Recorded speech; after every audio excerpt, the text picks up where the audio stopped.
हनुमान् श्रीपदो वायुपुत्रो रुद्रो नघोजरः अमृत्यवीरवीरश्च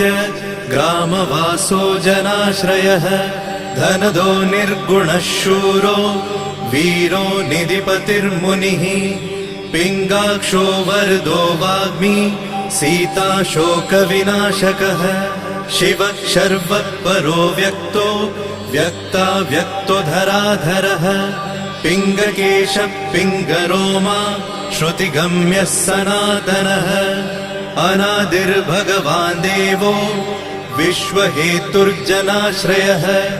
आरोग्यकर्ता विश्वेशो विश्वनाथो हरीश्वरः भर्गो रामो रामभक्तः कल्याणप्रकृतिस्थिरः विश्वम्भरो विश्वमूर्तिर्